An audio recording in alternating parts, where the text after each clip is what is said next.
아버지의 영광 집에 나 쉬고 싶. 다시 한번 내가 천성 바라보고, 내가 천성 바라보고 가까이 왔으니 아버지의 영광 집에 나 쉬고 싶도다. 나는 부족하여도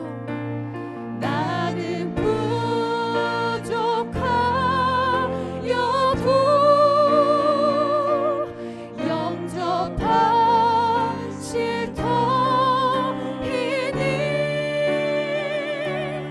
영광 나라에 신인 그 우리 구주 예수라. 나는 부족하여도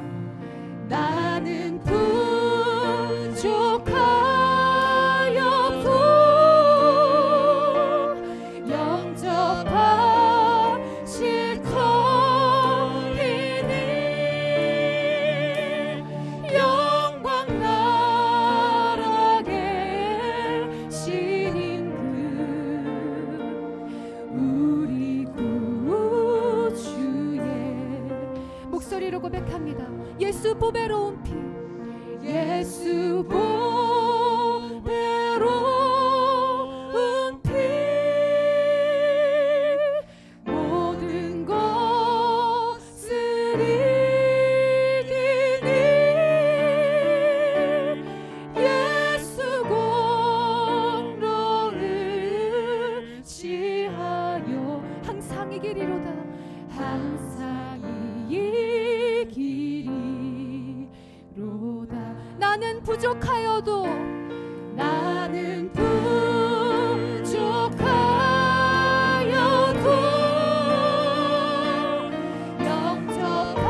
영접하실 터이니 영광 나라에 신인 그 우리 구주 예수라.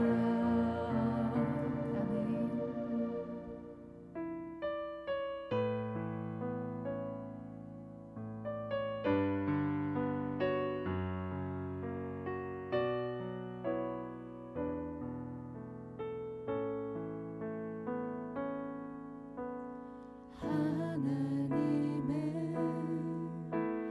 그늘 아래 내 모든 것 다 내려놓고 나 잠잠히 주를 묵상하네. 그 놀라우신 은혜를 끝이 없는 주의 사랑 강물 되어 흘러 내 영혼에 자유함 주시네. 날 새롭게 하시네.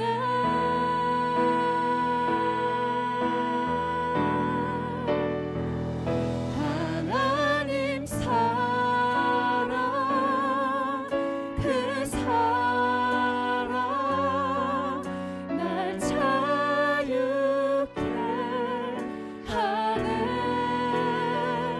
하나님 사랑, 그 사랑 날 회복해. 다시 한번 고백합니다. 하나님의 그늘 아래, 하나님의 그늘 아래 내 모든 것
십자가의 그 사랑 나를 살리려 하늘 보좌 버리신 나를 사랑하신 분, 나를 사랑하신 분 그분이 예수 천번을 불러도 천번을 불러도 내 눈에는 눈물이 멈추지 않는 것은 십자가의 그 사랑 나를 살리려 하늘 보좌 버리신 나를 사랑하신 분 그분이 예수 함께 예배를 위해 동성으로 기도하시겠습니다. 주님, 그 주님의 십자가 사랑을 기억하며 나아갑니다. 갚을 수 없는 그 크신 은혜와 사랑을 아버지 이 시간 우리가 온 마음 다해 찬양하며 나아갑니다.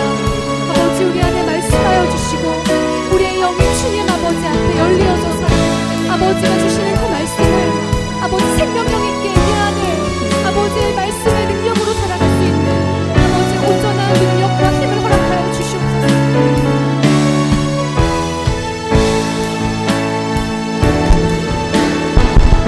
내가 반응할 것입니다.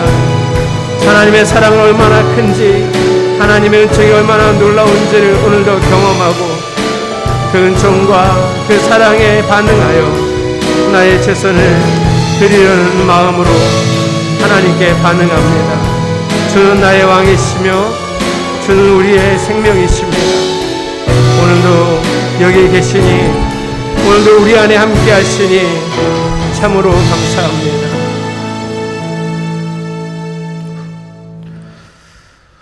초록빛으로 물들어가는 4월 마지막 주를 맞이하여 거룩한 성전에 모여 하나님을 찬양할 수 있는 복을 허락하신 은혜에 감사드립니다. 아멘.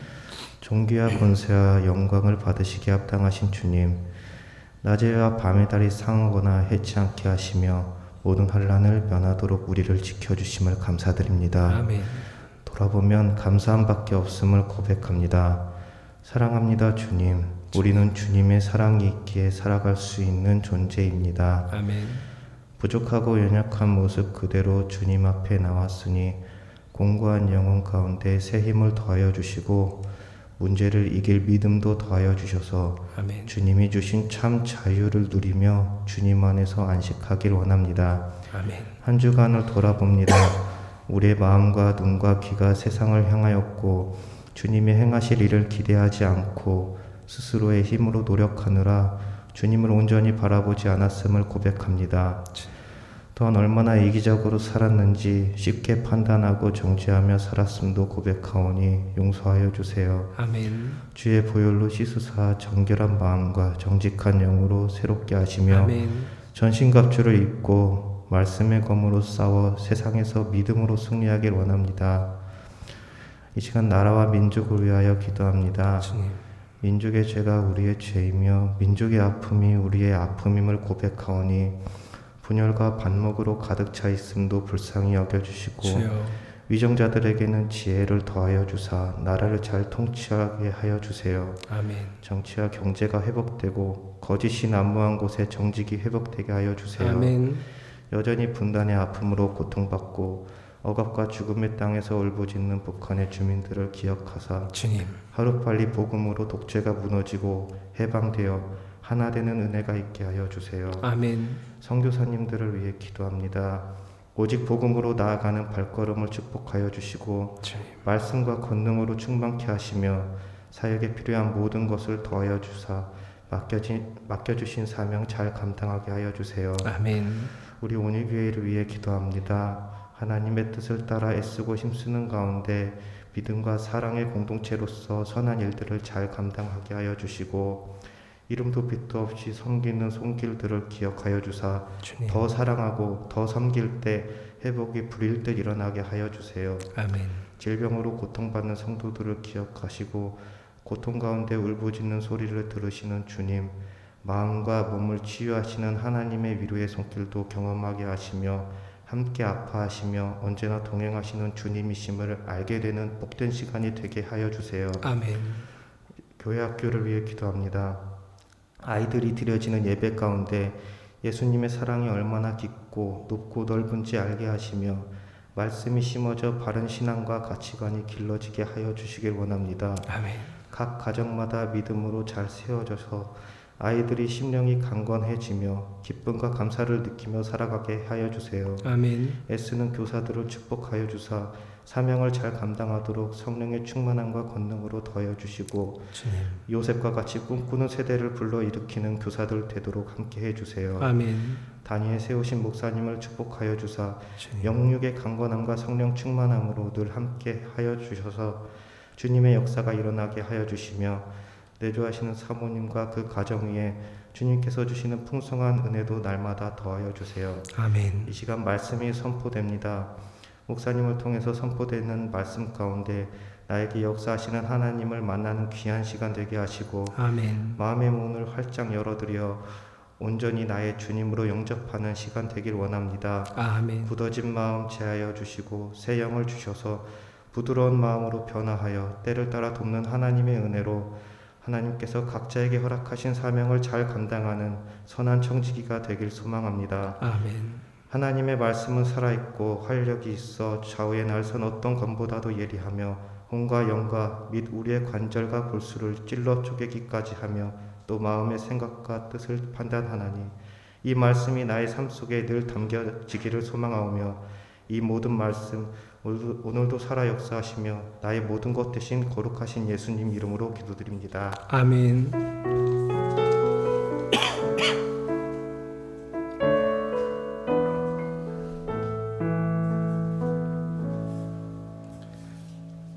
오늘 하나님의 말씀은 창세기 50장 1절에서 14절입니다. 창세기 50장 1절에서 14절. 제가 봉독할 때 여러분들은 눈으로 함께 하나님의 말씀을 잘 이해하고 들으시기 바랍니다. 요셉이 아버지의 얼굴에 엎드려서 울며 입을 맞추고 시위들을 시켜서 아버지 이스라엘의 시신에 방부제 향 재료를 넣게 하였다. 시위들이 방부제 향 재료를 넣는데 꼬박 40일이 걸렸다. 시신이 썩지 않도록 향 재료를 넣는 데는 이만큼 시간이 걸린다. 그리고 이집트 사람들이 그의 죽음을 애도하며 70일을 곡하였다. 곡하는 기간이 지나니 요셉이 바로의 궁에 알렸다. 그대들이 나를 너그럽게 본다면 나를 대신하여 바로께 말씀을 전해주시오. 우리 아버지가 운명하시면서 내가 죽거든 내가 가나안 땅에다가 준비하여 둔 묘실이 있으니 거기에 나를 묻어라 하시고 우리 아버지가 나에게 맹세하라고 하셔서 내가 그렇게 하겠다고 맹세하였소. 내가 올라가서 아버지를 장사 지내고 올 수 있도록 허락을 받아주시오. 요셉이 이렇게 간청하니 고인이 맹세시킨 대로 올라가서 선친을 장사 지내도록 하라는 바로의 허락이 내렸다. 요셉이 자기 아버지를 묻으러 올라갈 때 바로의 신하와 그 궁에 있는 올로들과 이집트 온 나라에 있는 모든 올로와 요셉의 온 집안과 그 형제들과 아버지의 집안 사람이 그들에게 딸린 어린 아이들과 양떼와 소떼는 고센 땅에 남겨둔 채로 요셉과 함께 올라가고 거기에다 병거와 기병까지 요셉을 호위하며 올라가니 그 굉장한 상여 행렬이 볼만하였다. 그들은 요단강 동쪽 아닷 타작 마당에 이르러서 크게 애통하며 호곡하였다. 요셉은 아버지를 생각하며 거기에서 이레 동안 애곡하였다. 그들이 타작 마당에서 그렇게 애곡하는 것을 보고 그 지방에 사는 가나안 사람들은 이집트 사람들이 이렇게 크게 애곡하고 있구나 하면서 그곳 이름을 아벨 미스라임이라고 하였으니 그곳은 요단강 동쪽이다. 야곱의 아들들은 아버지가 명령한 대로 하였다. 아들들이 아버지의 시신을 가나안 땅으로 모셔다가 마므레 앞 악벨라 밭에 있는 굴에 장사하였다. 그 굴과 거기에 딸린 밭은 아브라함이 묘자리로 쓰려고 햇사람 에브론에게서 사둔 곳이다. 요셉은 아버지의 장례를 치르고 난 다음에 그의 아버지를 장사 지내려고 그와 함께 갔던 형제들과 다른 모든 사람들을 데리고 이집트로 돌아왔다. 아멘. 오늘도 기대하는 마음으로 하나님 말씀을 그리고 나를 돌이키는 마음으로 주의 말씀을 듣겠습니다. 함께 찬양하고 말씀 나누겠습니다. 내 삶에 들어온 주님의 말씀이 내게 빛이 되시니 내 삶의 어두운 절망 가운데 소망 보게 하시네.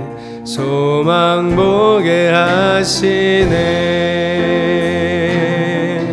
내 삶에 들어온 주님의 말씀이 나를 인도하시니 내 삶의 막막한 문제 가운데 주 뜻 보게 하시네.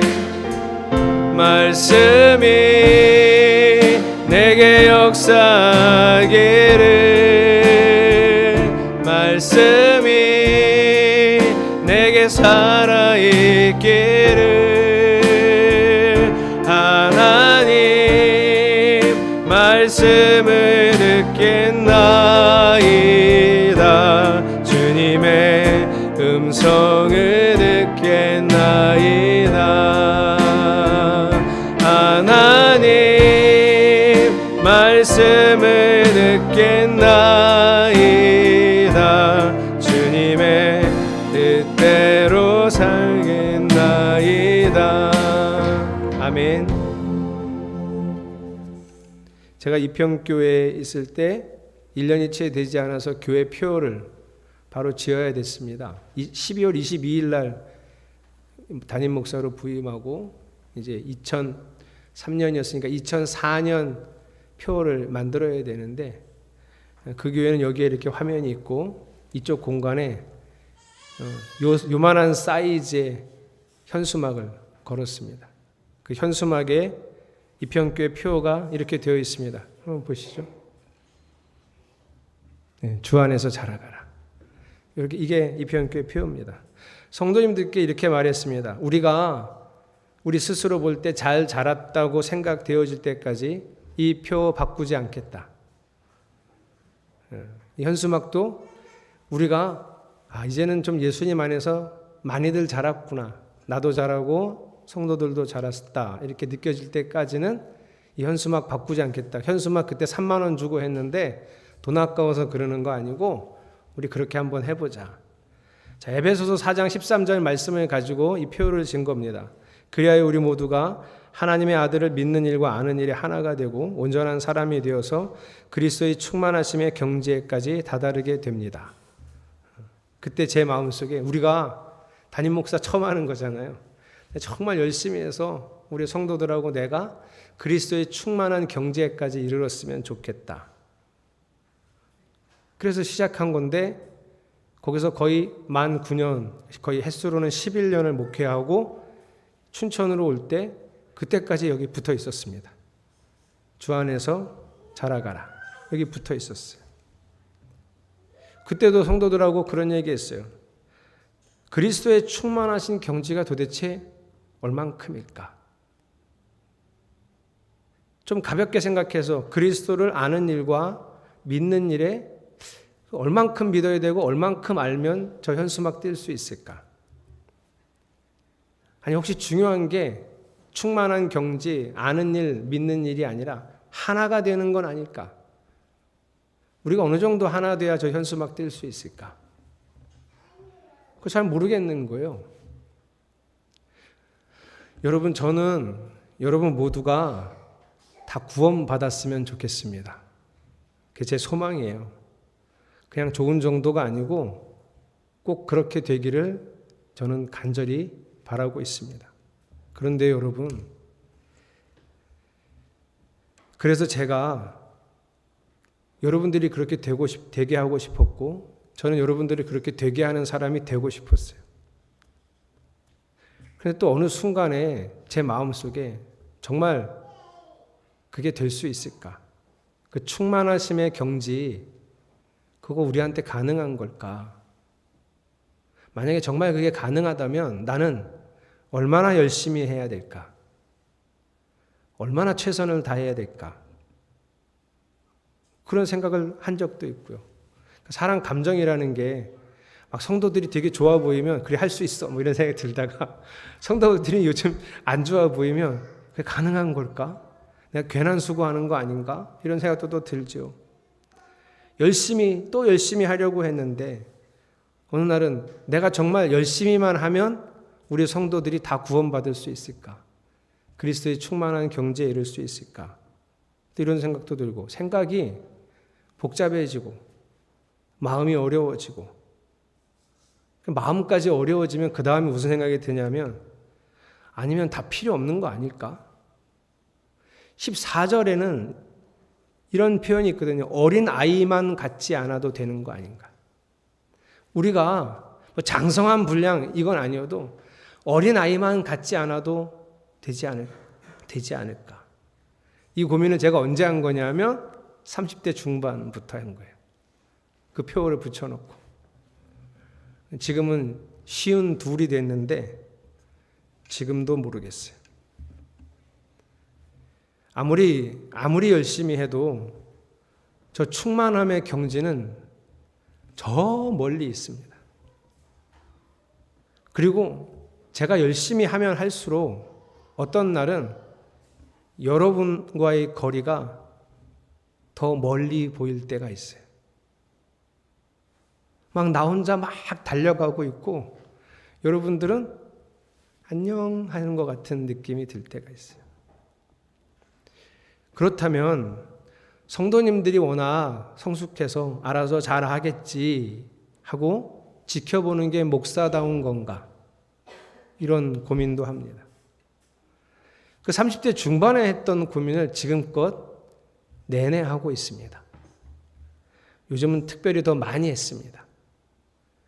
그래서 이걸 어떻게 목회라는 걸, 우리 성도들이 구원받게 하는 걸 나는 어떤 역할을 할 수 있을까를 많이 고민하고 있던 차에 창세기 50장 마지막을 이제 여러분에게 설교를 해야 되는데 이 본문 읽으면서 제 마음이 더 어려워졌어요. 오늘 본문을 해석해 드리면서 제 마음이 왜 더 어려워졌는지를 여러분하고 나눌 겁니다. 야곱이 죽었습니다.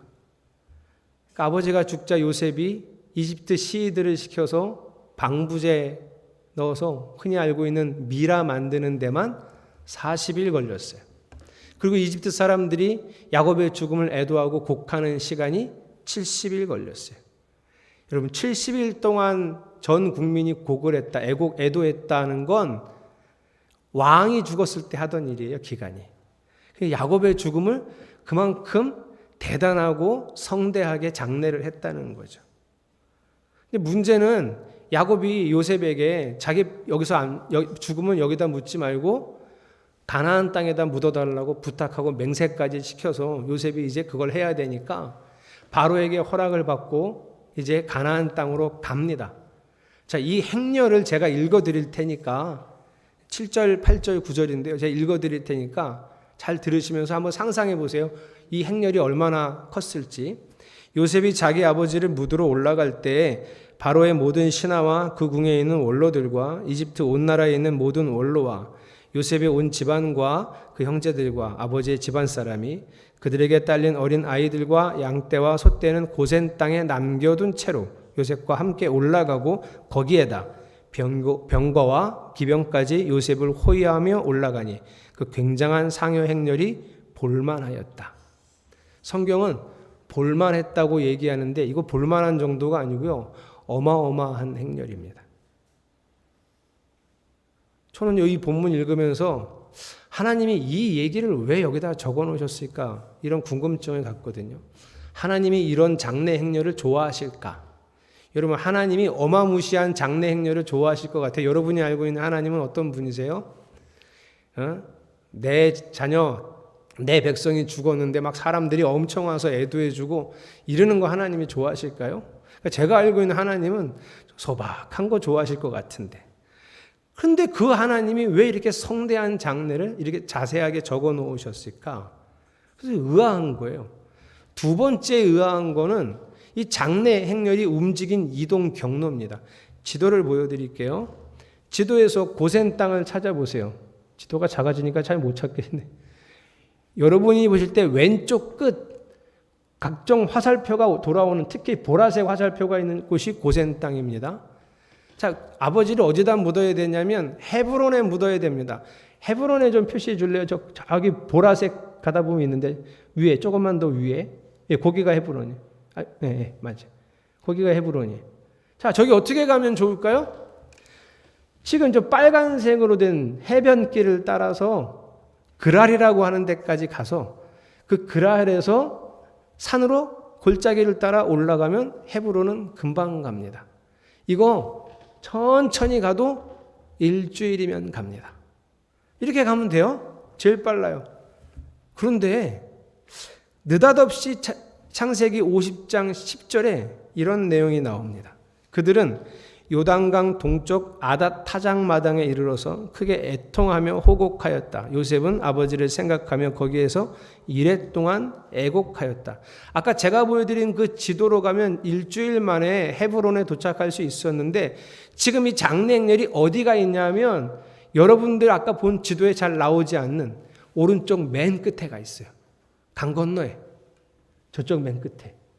저 강 건너 저쪽 아예 지금 지도에 안 나오는 지역에 가 있다고요. 아니 헤브론에 갈 거면 저렇게 빨리 가면 되는데 지금 이 장래 행렬은 빙 돌아서 엉뚱한 데 가 있고 결국 저 헤브론에 가려면 요단강을 건너가야 돼요. 도대체 왜 이렇게 갔을까? 창세기 50장이 우리에게 가르쳐주고 싶은 게 뭐길래 이 장래 행렬을 기록했고 이 장래 행렬의 이동 경로가 이렇게 이상하게 돌고 있다는 걸 보여주고 있는 건가? 이거는 앞으로 430년 후에 이스라엘 백성들이 이 경로와 비슷한 경로를 이용해서 이집트를 탈출해 가나안 땅에 들어가 그 땅을 차지할 것을 보여주고 계신 거예요. 왜? 내가 반드시 이렇게 할 거야. 이걸 알려주고 계신 거예요. 그래서 오늘 이야기 14절까지 읽었는데 이 이야기 딱 지나고 나면 엉뚱한 내용이 잠깐 등장합니다. 15절에서 21절에 뭐가 등장하냐면 여기 안 나와요? 아버지가 죽고 나니까 형들이 불안한 거예요. 이제 아버지도 안 계시니 저 요셉이 우리한테 원수를 갚으면 우린 다 죽었다는 거죠. 그래서 거짓말을 합니다. 아버지가 살아생전에 유언 중에 내가 없어도 너가 우리들 잘 보살펴 주라고 아버지가 그러셨어. 이런 유언, 아버지 유언을 막 조작을 해갖고 요셉한테 얘기하는 거예요. 그랬더니 요셉이, 훌륭한 요셉이 형님들 걱정하지 마세요. 요셉이 그 얘기 듣고 울었어요. 형님들이 이렇게 불안해하는구나. 형님들이 이렇게 두려워하는구나. 그게 마음 아파서 울었어요. 울고 형님들 걱정하지 마세요. 제가 형님들과 형님들의 자녀들, 그 후손들을 다 책임지겠습니다. 이 얘기가 왜 나왔을까요? 하나님이 430년 뒤에 출애굽시키기 전까지 요셉으로부터 시작해서 이제 이스라엘 백성들은 안전하게 지켜지고 번성할 거라는 걸 말씀하시는 거예요. 그 다음 얘기가 뭐냐면 요셉이 죽어요. 110세에 죽는데 요셉이 죽으면서 유언을 하는데 뭐라고 유언하냐면 하나님이 반드시 너희를 이 땅에서 이끌어내어 약속하신 가나안 땅으로 갈 테이니 그때 내 뼈를 가지고 가서 가나안 땅에 묻어라. 그때. 이것도 무슨 얘기예요? 하나님이 반드시 언젠지는 모르지만 우리 후손들을 데리고 가나안 땅에 가서 그 약속한 땅에 하나님 나라 이룰 것이라는 확신이. 그래서 창세기 50장은 주제가 뭐냐? 하나님이 반드시 이스라엘 백성을 번성시켜서 이집트 땅에서 탈출시켜 약속하신 가나안 땅으로 반드시 간다. 확실히 간다. 분명하다. 하나님이 하신다. 이거를 창세기 50장은 말하고 있어요. 근데 여러분 제가 이 성경을 읽고 왜 마음이 어려워졌을까요? 그죠? 하나님이 반드시 하실 건데 하나님이 이스라엘 백성을 번성시키고 애굽을 탈출해서 가나안 땅을 차지하셔서 하나님 나라를 반드시 이루실 건데 하나님이 그렇게 하신다는데 좋아해야지. 하나님이 그렇게 하신다는데 목사가 기뻐해야지. 그 약속을 받은 목사가 왜 마음이 어려웠을까요? 저는 그 이스라엘 사람들은 아무 역할이 없는 건가? 요셉이 큰일 한 번 했죠, 이번에? 430년 뒤에 누가 큰일 하죠? 모세가 드디어 나타나서 이집트에서 끌어내는 아주 중요한 역할을 합니다. 그 두 사람 빼고 이스라엘 백성은 도대체 뭘 했는데 하나님이 그렇게 나타나셔서 이 약속하신 바를 이루실까요? 여러분, 이스라엘 백성은요, 하나님을 잊었어요. 400년이 넘어가면서 하나님을 잊었어요. 하나님을 잊은 백성을 하나님이 찾아가서 구원해 주신대요. 제가 무슨 문제로 많이 고민하고 있었죠? 내가 열심히 목회를 하는 게 의미가 있는 걸까, 하나님에게? 내가 최선을 다하려고 하는 게 하나님께 의미가 있는 걸까?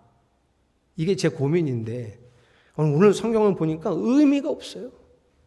제가 뭘 어떻게 하든 상관없어요. 하나님은 하나님의 일을 하세요. 그러니까 마음속에 난 뭐지? 내가 최선을 다하는 게 무슨 의미가 있지?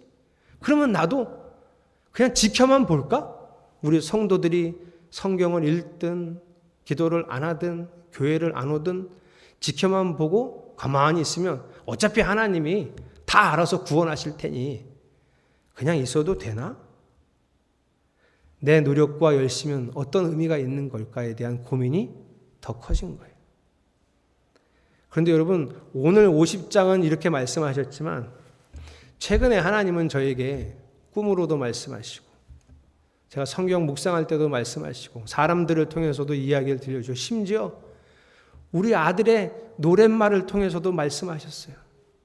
별 희한한 노래를 제 앞에서 불렀는데 그게 하나님 소리처럼 들리더라고요. 그래서 제가 목요일날 찬양 기도회 때 이런 표현을 했어요. 하나님이 저한테 폭포수처럼 말씀을 쏟아놓는데 너무 마음이 아픈 거예요. 난 이렇게 열심히 하려고 했는데, 난 이렇게 최선을 다하려고 했는데 내 열심과 최선에 대해서 하나님이 질타를 하셨어요. 그래서 너무 마음이 힘들었어요. 여러분, 그래서 오늘 제가 이 힘들었던 마음에 50장이 저한테 주셨던 분명한 하나님의 선언을 여러분하고 나누려고 합니다. 여러분, 지금 이스라엘 사람들은 한 100여 명 정도 돼요. 이집트 땅에서. 이런 100여 명 되던 사람이 200만 명이 됩니다. 인구가. 하나님이 요셉을 통해서 이 풍요로운 땅에서 번성하게 하신 거예요. 근데 몇 년 지나고 나면 왕조가 바뀌어요. 그리고 이스라엘 사람들의 신분도 바뀌어요. 자유인에서 노예로 바뀝니다. 그러면서 이스라엘 사람들은 하나님을 다 잊어버렸어요. 430년 뒤에 하나님이 하나님을 찾지 않는 이스라엘 백성을 찾아오십니다. 그때 모세가 태어났고 80년 뒤에 모세를 이끌고 하나님이 또 찾아오세요. 그렇게 열심히 찾아오셔서 이스라엘 백성을 이집트에서 끌어내요. 그리고 이 말씀의 순서를 통해서 하나님이 저에게 알려주신 게 원래 알았는데 잊고 있었고 생각하지 않던 걸 하나님이 들춰내셨어요. 바로 이거예요. 나의 최선이 무의미하다는 게 아니고 하나님의 은혜가 먼저라는 거예요. 요즘 저희 교회에 예배부가 있습니다. 문하연 집사님, 허정아 집사님이 예배부인데 제가 예배부하고 뭐 하려고 하냐면 2022년 12월까지 우리 예배를 자꾸 공부하고 곱씹어보고 생각해서 우리 예배가 정말 성경적인가 반성하고 그래서 예배를 조금씩 바꿔서 이런 시도도 해보고 저런 시도도 해보고 아마 한 7월, 8월쯤 되면 여러분들이 갑자기 지금 뭐 하는 짓이야? 예배하다가 말고 지금 저게 뭐 하는 짓이야? 이런 짓도 할 수 있어요. 실험을 해볼 거예요. 그래서 22년까지 성경이 말씀하시는 바에 참된 예배를 찾아가려고 합니다. 그런데 저는 어쨌든 관심이 많으니까 이 책 저 책 찾아보고 공부를 했는데 문하연 집사님과 허정아 집사님은 이런 생각을 많이 안 해봤을 거 아니에요. 그래서 제가 책을 드렸어요. 읽고 와서 나랑 토론을 하자고. 거기에 예배에 관해서 가르쳐 줄 때 이런 대목이 있습니다. 영어로 예배를 뭐라고 하죠? 서비스라고 합니다. 서비스 많이 들어보셨죠? 요즘은 우리가 어딜 가든지 서비스를 받잖아요. 그렇죠? 자, 예배가 서비스래요. 자, 예배가 서비스면 우리가 하나님께 서비스를 하는 겁니까? 하나님이 우리에게 서비스를 하는 겁니까? 이걸 명확하게 아셔야 돼요. 예배에 대한 개념을 세울 때 서비스라고 한다니, 그래서 많은 성도들이 대부분 어떻게 생각하냐면 우리가 하나님께 서비스를 하는 게 예배라고 생각을 해요. 틀렸어요. 그거는 천주교적인 생각이에요. 프로테스탄트라고 하는 개신교의 예배의 의미는 하나님께서 우리에게 서비스를 하시는 게 예배예요. 이 시간에, 사랑하는 성도 여러분, 이 시간에 하나님이 지금 여러분에게 서비스를 하고 계신다고요. 그 서비스를 어떻게 하시죠? 은총과 은혜로 하십니다. 그럼 우리는 가만히 있어도 되나요? 예배의 또 다른 단어, worship이라는 단어가 있어요. worthy라고 하는 가치를 드린다는 뜻이에요.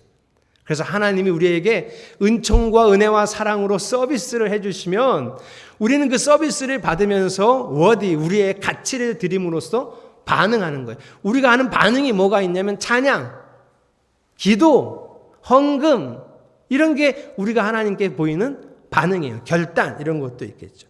복잡하지만 간단하게 표현하면 예배란 하나님의 은총을 먼저 누리고, 하나님 정말 하나님 먼저 누리고 경험하면서 그 다음에 반응하는 것이 예배예요. 하나님 맞아요. 제가 이렇게 큰 은혜를 받았어요. 제가 제 삶을 드리겠습니다. 이게 예배예요. 그러니 그 책에서 우리가 배운 예배에서도 하나님의 은총과 사랑이 먼저입니다. 하나님의 사랑을 경험하고 나니 자연스럽게 성경이 읽고 싶어지고, 하나님의 사랑을 경험하고 나니 하나님께 기도하고 싶어요. 하나님의 은혜를 감격적으로 체험하고 나니 나도 다른 사람을 용서하고 싶고, 다른 사람과 하나님을 더 사랑하고 싶은 열망이 생겨요. 하나님의 은총을 경험하고 나니 나는 더 많은 시간을 하나님 앞에 나아가고 싶고, 더 많은 물질로 하나님의 나라를 섬기고 싶은 욕구가 생겨서 드리게 되는 거예요. 하나님은 저에게 목회할 수 있는 장을 허락해 주셨습니다. 제가 두 번째 담임 목회, 이평교회와 온익교회. 제가 목회를 시작하게 된 분명한 이유는 이렇습니다. 어느 날 제 마음속에 이런 은혜가 왔어요. 나같이 참혹한 인생에 찾아오신 예수님의 사랑에 대해서요. 예수님이 자신의 목숨으로 내 몸값을 지불하고 저를 예수님이 사셨어요. 예수님이 그래서 제 주인이 됐어요. 그것만 해도 대단하다는 생각이 들었거든요. 저는 대단하다. 내가 뭐라고 자기 목숨으로 내 값을 치르고 나를 사나, 내가 그렇게 그런 것까지 주고 살 만한 가치가 있는 인간인가. 그것만 해도 너무 감격스러웠는데, 성경을 읽는데 그 예수님이 제 안에 오셨어요. 저는 잘 알고 있거든요. 저를. 제 안은 예수님은커녕 사람도 여기다 두기 부끄러운 곳이 제 안이에요. 근데 하나님이신 예수님이 도저히 여기 존재하고 여기 있을 만한 장소가 아닌 제 안에 하나님이 오셨어요. 예수님이. 저는 예수님하고 함께 할 수 있을 만한 사람이 아니에요. 예수님은 미치실 거예요. 저랑 같이 있으면. 그런데 약속을 하셨어요. 저랑 영원히 같이 있겠다고. 이렇게 거북스러운 인간하고 영원히 같이 있겠다고, 여기 계시겠다고 약속을 하셔서 그 사랑이 얼마나 크고 그 은혜가 얼마나 큰지 제가 마음속에 너무 고맙고 감사하고 감격스러워서 하나님께 내 삶을 드리겠다고 그때 고백했어요. 그리고 나서 그 은혜와 감격이 너무 크니까 저는 하나님께 좋은 걸 드리고 싶었어요. 최선을 해드리고 싶었어요. 물질도 최선을 다해서, 시간도 가능한 모든 것들을 다 동원해서 할 수 있는 최대의 시간을 드리고 싶었어요. 삶도 다 그랬어요. 드릴수록 더 좋은 거 드리고 싶었어요. 더 나은 거 드리고 싶었어요. 그래서 계속 제 마음속에 채찍질을 했어요. 더 좋은 거 드리자, 더 나은 거 드리자, 더. 이렇게 열심히 하다가 어느 순간에 가끔 은혜를 살짝 잃어버렸어요. 그러나 여전히 더 좋은 걸 드리고는 싶었어요. 은혜를 조금 잃어버리고 났더니 더 좋은 걸 드리고 싶어하는 제 최선의 마음이 무거워졌어요. 힘들었어요. 짐이 되기 시작했어요. 이게 짐처럼 느껴지던 어떤 순간에 나의 최선에 전혀 반응하지 않는 성도들을 보면서 괴로워졌어요. 무너졌어요. 여전히 나는 무거운 책임감을 느끼고 있거든요. 우리 성도들 중에 구원받지 못하는 사람이 있으면 어떡하나 하는 그 무거운 책임감을 제가 늘 눌리고 있는데 괴로워지고 무거워지면서 불안감까지 생겼어요. 내가 최선을 다하지 않으면 구원받지 못할 성도들이 눈에 보이면서 마음이 참 어려워졌어요. 여러분들이 예배에 최선을 다하지 않고 하나님께 시간과 물질 드리는 걸 소홀하게 생각하고 성경 앞에 서지 않고 기도하지 않는 모습이 제 눈에 보이고 느껴지면 압박감이 조여왔어요. 여러분, 제 문제가 뭐죠? 지금 여러분이 보고 있는 이 목사의 문제가 뭡니까? 은혜를 잃어버리고 최선을 다하려고 한 거예요. 사랑 안에 머무르지 않고 열심히 노력한 겁니다. 전능하신 하나님의 역사하심에 가슴을 열지 않고 힘써 목회하려고 한 거예요. 이 부분이 폭풍같이 쏟아부으시는 하나님의 말씀이 있고 나서 더 마음이 아픈 것은 그런 나 때문에 우리 성도들도 은혜를 잃었다는 거예요. 그런 나 때문에 여러분들도 하나님의 사랑의 날개 안에 거하는 그 크신 은혜와 평안을 느끼기도 전에 뭔가 해야 한다는 책임감에 허덕이기 시작했어요. 그래서 오늘 주일 오후 때는 어떻게 주님 안에 머무는지를 제가 그동안 경험했던 주님 안에 머물렀던 삶을 나눌 건데 오늘은 시간이 없어서 지금 오전에는 이 얘기를 먼저 드리고 싶어요. 사랑하는 성도 여러분, 주님의 사랑 안에 거하는 것이 먼저입니다. 주님의 날개 아래 거하는 것이 우선입니다.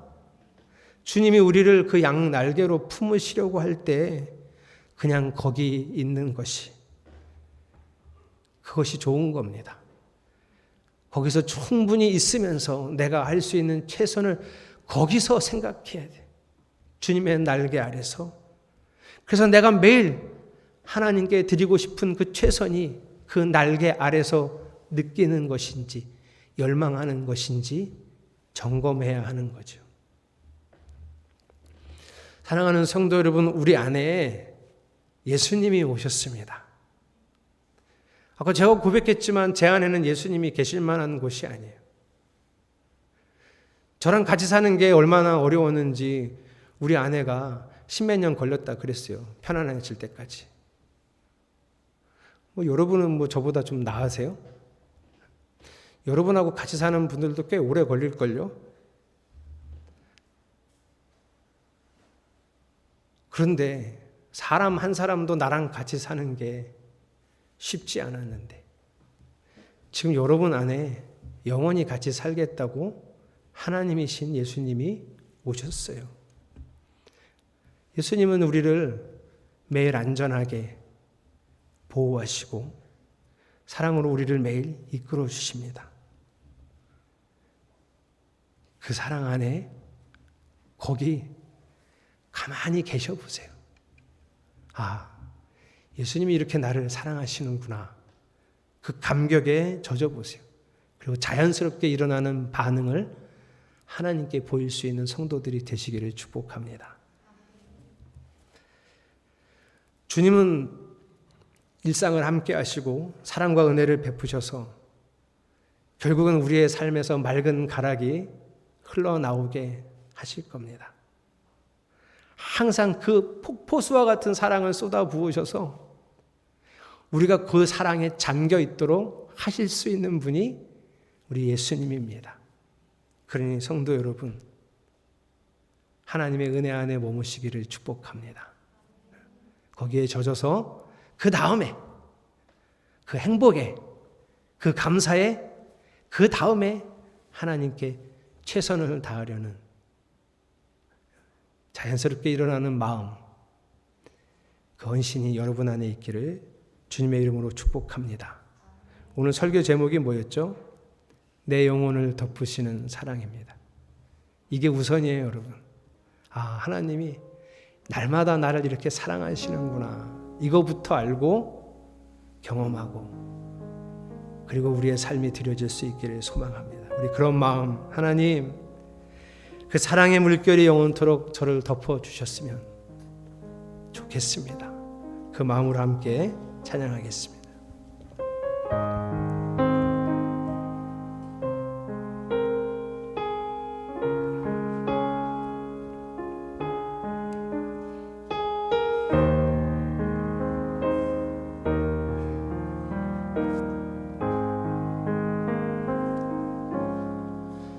내 영혼의 극히 깊은 데서 맑은 가락이 울려나네.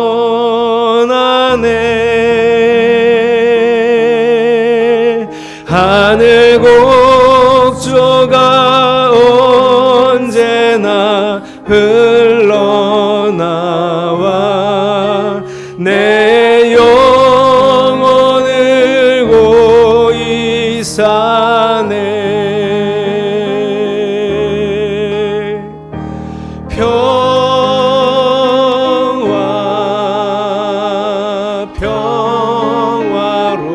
평화로다.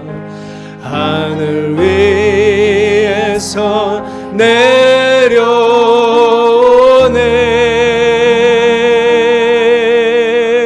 그 사랑의 물결이 영원토록 내 영혼을 덮으소서. 평화로다.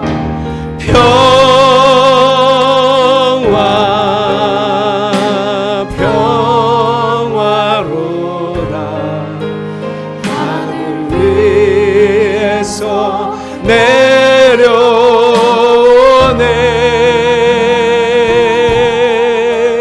그 사랑의 물결이 영원토록 내 영혼을 덮으소서. 내 마음속에 솟아난 이 평화는, 내 마음속에 솟아난 이 평화는 깊이 묻힌 보배로다.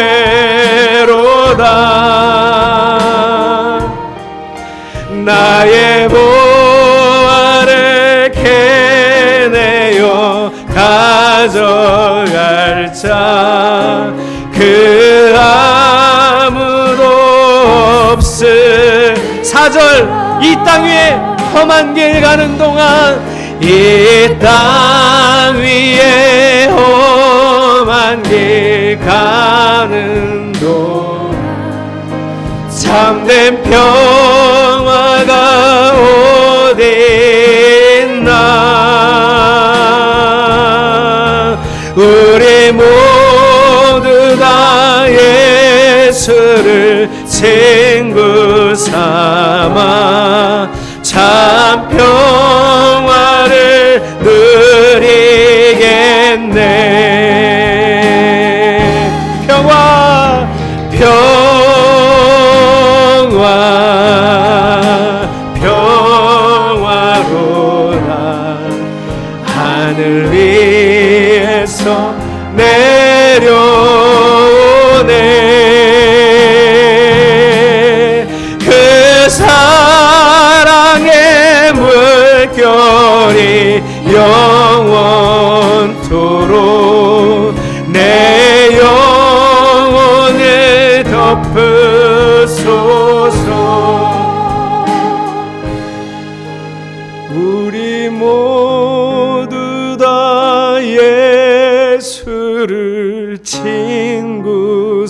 삼아 참 평화를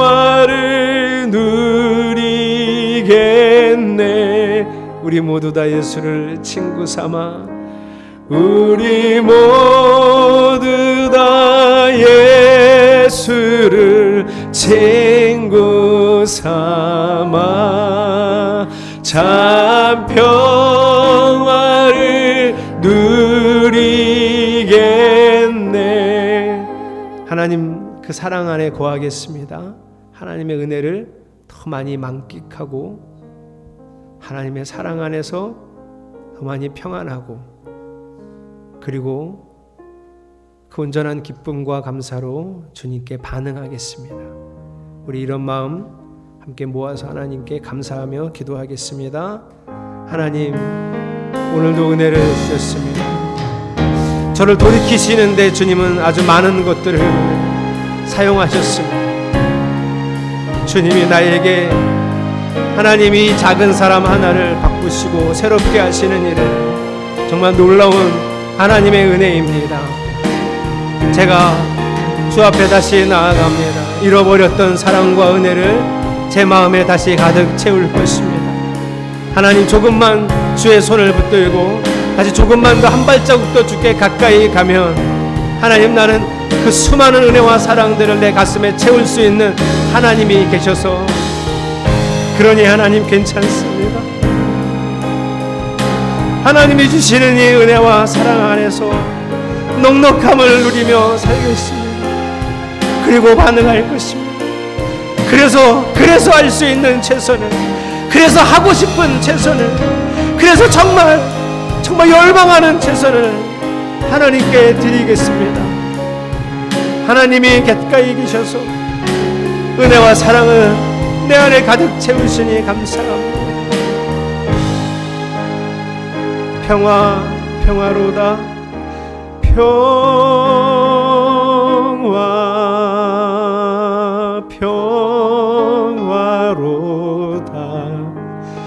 하늘 위에서 내려오네.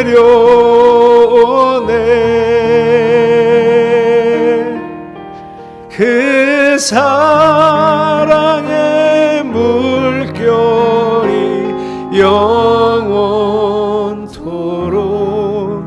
내 영혼을 덮으소서. 할렐루야. 그 사랑의 물결이 영원토록 하루도 빠짐없이, 그 사랑의 물결이 하루도 빠짐없이 저와 우리의 성도들에게 풍성하게 덮을 만큼 주여 내려주심을 믿습니다. 오늘도 이 은혜와 사랑 가운데 거하게 하시라고, 거하라고 말씀하여 주신 하나님께 감사드리며 그 사랑의 날개 아래 거하기를 갈망하겠습니다. 예수님의 이름으로 기도드렸습니다. 아멘. 봉헌하겠습니다. 11조 이진성 집사님, 강지연 청년, 올정원금 강지연 청년, 박준철 황한샘 집사님, 성교원금 강지연 청년, 박준철 황한샘 집사님, 김삼기 권사님, 허정아 집사님, 감사원금 최순옥 사모님. 내 안에 찾아오신 주님 감사와 사랑을 고백합니다. 이용훈 목사. 즐겁고 행복한 여행 되게 하시며 감사합니다. 박준철 집사님, 유영월 집사님, 김수진 권사님. 우리 가정을 보살펴 주셔서 감사합니다. 온전히 우리 가정의 주인 되어 주시기를 기도합니다. 강지은 청년, 그리고 주일원금 드렸습니다. 기도하겠습니다. 주님께서 베푸신 사랑 앞에 나의 사랑과 헌신은 아주 작습니다. 주님이 보여주신 십자가 사랑과 희생에 비해 나의 사랑과 봉사는 턱없이 부족합니다. 그럼에도 기뻐하시고 그럼에도 축복하시는 더 크신 아버지의 은혜에 감사하고 고맙습니다. 주를 가까이 함이 우리에게 복입니다. 주님께 드릴 수 있음이 우리의 기쁨입니다. 우리의 예배와 사랑과 헌신을 주님 받아주시옵소서. 예수 그리스도의 이름으로 간절히 축복하며 기도합니다. 아멘. 인사하겠습니다. 예수님의 사람으로 살아갑시다. 오늘도 2부 예배, 아동부 예배 마치고 쉬셨다가 주일 오후 2시에는 주일 오후 집회가 이 자리에 서 있습니다. 화요일에는 저녁 8시 반에 성경학교, 목요일에는 9시에 찬양기도회가 있습니다. 많이 참석하셔서 은혜를 풍성히 누리시기를 바랍니다. 1:1 양육 신청하신 분들은 수요일 저녁 9시에 줌으로 첫 번째 모임을 하겠습니다. 자, 오늘로 창세기를 다 마쳤습니다. 다음 주부터 베드로전서를 시작합니다. 빨간 글자 같이 읽겠습니다. 시작. 제가 일주일에 한 번은 성경을 공부할 수 있는 묵상을 올릴 텐데요. 예전처럼 많이 안 올리고 공부하는 걸 하나로 올릴 텐데 그게 바로 주일 설교 본문을 공부할 수 있는 글을 올릴 겁니다. 그게 금요일쯤 올라갈 테니 그래서 주일을 준비하셨으면 좋겠고 나머지 묵상 글이나 그림들은 평일에 쉽게 읽을 수 있는 것들로 대체해서 보내드릴 테니 여러분들이 잠깐이라도 보고 하나님을 떠올리셨으면 좋겠습니다. 되도록이면 그림의 메시지와 맞는 찬양도 제가 지지난주부터 보내드리고 있는데 찬양을 좀 이렇게 틀어놓으시고 그림을 한번 보고 그 찬양이 끝날 때까지 한번 하나님을 생각하시면 좋은 시간이 되리라 생각이 듭니다. 이번 주에는 오늘이 엄두경 집사님 생일이고요. 화요일이 최춘자 집사님 생일입니다. 두 분이 교회 안 나오신 지 되게 오래됐는데요. 엄두경 집사님하고는 제가 어제 좀 카톡을 하고 얘기를 했는데 아마 이제 목요일 날 찬양 기도에도 오시겠다고 하셨습니다. 엄두경 집사님은 미국에서 신앙생활을 하시다가 오셨어요. 여러분, 이분 자체가 뜨겁습니다. 활활 타오르는 분이에요. 근데 우리 교회는 차갑습니다. 아주 미지근하죠. 우리 교회는. 적응이 힘드실 거예요. 우리 교회에서 뜨거운 사람이 누구냐면 문하연 집사님인데 문하연 집사님을 태울 만큼 뜨겁습니다. 이분이. 근데 얼마나 힘들겠어요. 우리 교회가. 세상에 이렇게 얌전한 교회가 없죠. 아마 주일도 그 요양보호사 일을 하세요. 그래서 코로나 때문에 되게 조심스러웠고 또 노인들을 이렇게 요양하고 있으니 옮길까 봐 어려웠겠죠.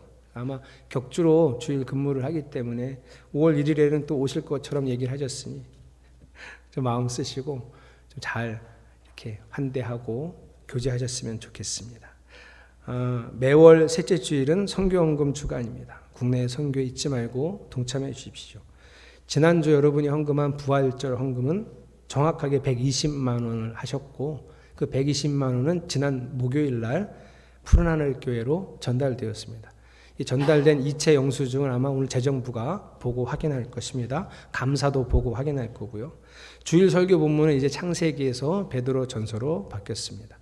5월 15일이 교사주일인데 이 교사주일에 한해서 우리 선생님들이 2부 예배를 드려보고 싶다. 선물도 필요 없고 2부 예배를 드려보고 싶다. 그래서 1부 예배 드리고 그날 교사 1일 교사를 하실 분들을 모집합니다. 함께 하실 분들은 저에게 신청해 주시기 바랍니다.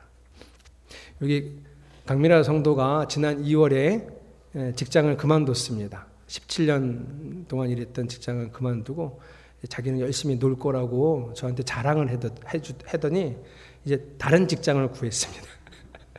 근데 그나마 잘 놀 수 있는 직장을 구해서 오늘 예배 드리고 주말에 제주도로 가서 제주도에서 특수학교 교사를 하실 겁니다. 근데 이제 얘기를 들어보니 학교에서 가르치는 선생님이 아니라 학교까지 못 오는 아이를 찾아가서 가르치는 선생님이고 일주일에 쉬는 날도 좀 있습니다. 네. 그래서 본인의 어떤 그 쉬고 싶은 욕망도 해결하고 교사도 할 수 있는 곳이다. 그래서 올해 5월부터 내년 2월까지 방학 때는 오실 거고요. 자주 못 볼 거라 제가 인사를 시켜드리려고 말씀드렸습니다. 강미라 성도님이 잘 갔다가 오시라고 여러분 박수 한번 해주십시오. 우리 김소연 성도가 오랜만에 왔습니다. 배가 살짝 나왔을 때 보고 계속 못 봐서 배가 이렇게 나온 걸 한 번도 본 적이 없는데 어느 날 아기를 안고 오면 얼마나 내가 어색할까 이런 생각을 했는데 드디어 왔습니다. 원래 지난주에 나오려고 했는데 코로나에 걸렸었어요. 그래서 이번 주에 왔습니다. 그럼 출산이 이제 얼마 안 남았습니다. 여러분 기도 열심히 해주셨는데 마지막까지 같이 기도해 주시고 그 다음에 또 이제 다음에는 아이를 안고 보겠죠. 더 건강하게 출산하고 또 하나님 사랑 안에서 더 아름다운 가정을 이루라고 우리 소영이 오랜만에 왔으니까 박수하겠습니다. 네. 다른 광고 없으시면 다 함께 일어나서 비전 선언문 선언합니다. 비전 선언문. 운익교회는 온 마음을 다하여 하나님을 사랑함으로 삶을 드리는 참된 예배의 삶을 살아가고 말씀을 통해 배우고 익힌 참된 진리를 삶으로 증거하며 하나님 나라를 이루어가는 믿음의 공동체입니다. 아멘. 한순간도 우리에게서 눈 떼지 않으시고 베푸시는 사랑과 은혜가 있습니다. 우리에게는 오직 예수님만이 왕이심을 함께 선언합시다. 예수 우리 왕이여, 예수 우리 왕이여, 이곳에 오소서. 할렐루야. 보좌로 주여 임하사 찬양을 받아주소서. 주님을 찬양하오니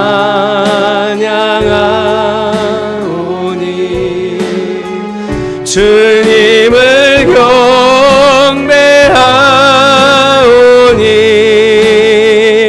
왕이신 예수여 오셔서 좌정하사 다스리소서. 왕이신 예수여 오셔서, 왕이신 예수여 오셔서 좌정하사 다스리소서.